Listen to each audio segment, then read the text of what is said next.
G'day legends, how's it going? Trev here from Trev's Life, and on today's video I'm going to share a little story with you about how I gave up smoking cigarettes.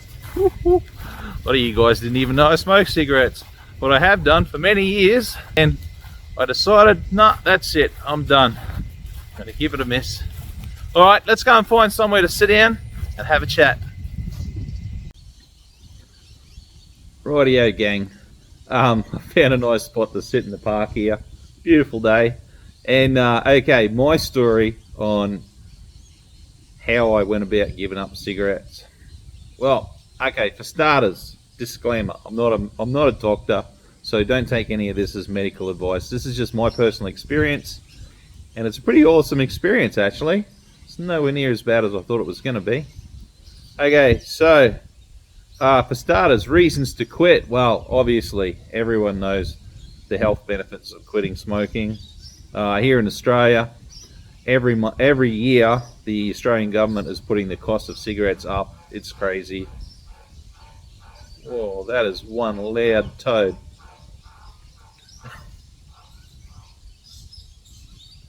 Okay, that was a loud toad. Alright, yeah, cigarettes are ridiculously expensive now in Australia. A lot of people used to smoke Tailor-Mades now buy rollies and roll your own because it's a bit cheaper. Tailor-Mades are like $1.50 each. You buy a packet of 20, but it's over 30 bucks now. It's ridiculous. If you're an average smoker smoking 20 durries a day, you're looking at $210 a week. That is ridiculous. You could pay off a car and a trailer and probably have enough left to pay off a bloody new DRZ 400 or something. It's crazy. So yeah, there's some of the reasons. Oh, other reasons. It's a pain in the butt, you know. If you're a smoker, you're always hanging out for a durry. You're always looking around to find somewhere where you can sneak off to have a durry. It's a pain in the butt. It stinks.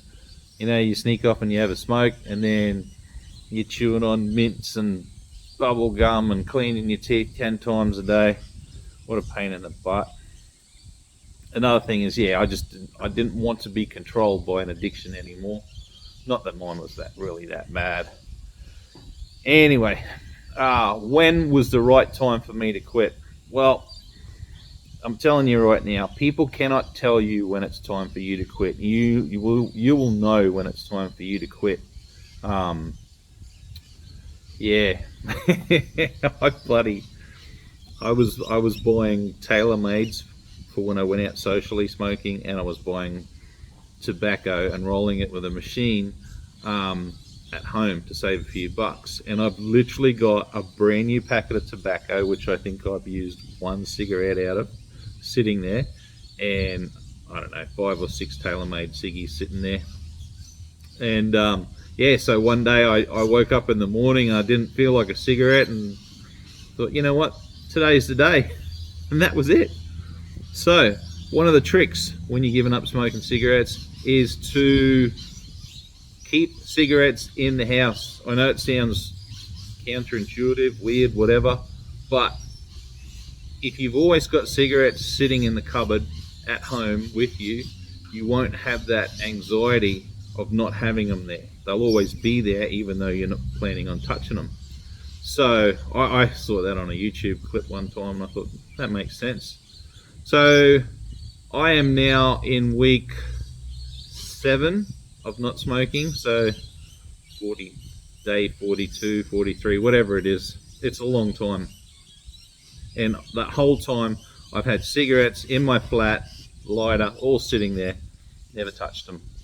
Okay, so you've decided today's the day. All right, now what you need to do is you need to get rid of as much stress as you can out of your life. So if it means not hanging out with certain people or staying away from certain situations, obviously don't go and hang out at the pub when everyone's sitting there having cigarettes. Stay away from people who smoke cigarettes.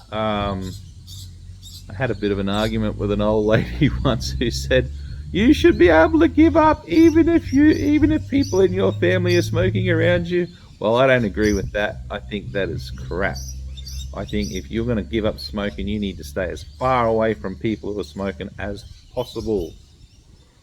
What are the things that trigger you to want to have a cigarette? Okay, usually for me it was I finished work, oh, it's time for a cigarette. Finished doing something stressful, oh, it's time for a cigarette. Having a beer, time for a cigarette.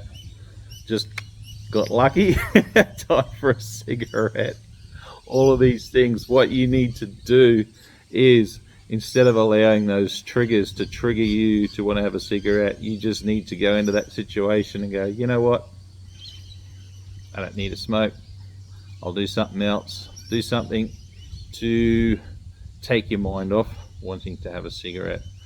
One thing I've found is bushwalking, walking around. We have a volcanic lake called Lake Eacham near my place, and I bloody love walking around there. If I'm having a stressful day, or if I'm just trying to take my mind off something, go for a nice walk, go for a bush walk. The gym, I'm a big fan of going to the gym. We've got a 24-hour gym, you can go whenever you want. I go to the gym probably 6 days a week. If I'm stressing about feeling like a durry, just go and bloody do a workout. Usually in the morning I go for a workout, then I'll go for a bit of a bush walk, and then I'll get on with my day. Okay, when I did stop smoking, I bought myself some mist spray. I'm not going to show you what it is, but you can buy it at your local Woolies or whatever. And all you do is you spray it on your tongue. It delivers a little bit of nicotine in a minty fresh taste, and that helps to take away the cravings. I used, on the packet it said you could use double squirt up to 50 times a day. I thought that was ridiculous. I was maybe 2 or 3 times a day. I'd spray my tongue once with the mist, and that was enough. And you just, if you start to really, you feel like your skin's crawling and you need a durry, then like I say, go for a walk, go to the gym, go and do something fun.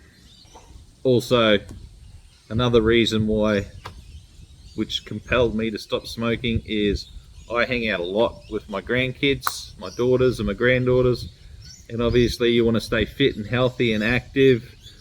My daughter posted a video of me playing on the trampoline with the granddaughters the other day, and I thought, I want to be able to do that for the next 30 years. I'm 50 now, I still want to be doing that with my grandkids' kids. So you got to go to the gym, you got to go walking, you got to stop smoking. Probably should slow down on the beers too, I suppose. That's next, I suppose. Okay, I think that's about it. Yep, that's the triggers. That's what happens. You just gotta keep yourself busy, fight through the cravings, because usually when the cravings come, they'll pass pretty quickly, as long as you keep your mind clear and don't get in your head with the craving and start freaking out. Oh man, it's a nice day today. I'll tell you what, there's only one thing left to do. It's time to go home and say see you later to an old mate. Righto gang, I'm home and it's time to say see you later to my old mate cigarette. I taped up these packets because I don't want to get in trouble for showing any brand names. Anyway, see you later. A little bit of water, maybe a pair of scissors. Dun dun dun. It's very empowering knowing these things don't control me anymore. See you later.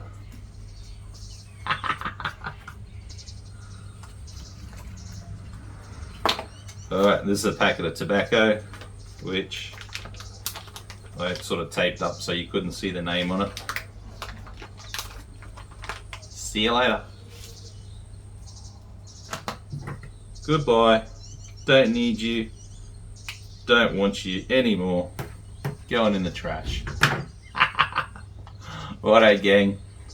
There's a lot of things in life you can't control, you know, whether people like you or not, whether you lose or your job or whatever, someone gets sick, whatever.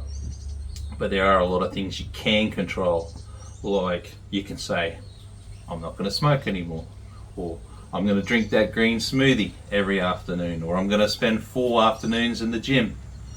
Whatever it is, there are a lot of things you can take control of, which can be very empowering, give you a lot of confidence, and make you feel pretty bloody good about yourself. All right, mate. All right, I'll see you on the next one. Ta-da.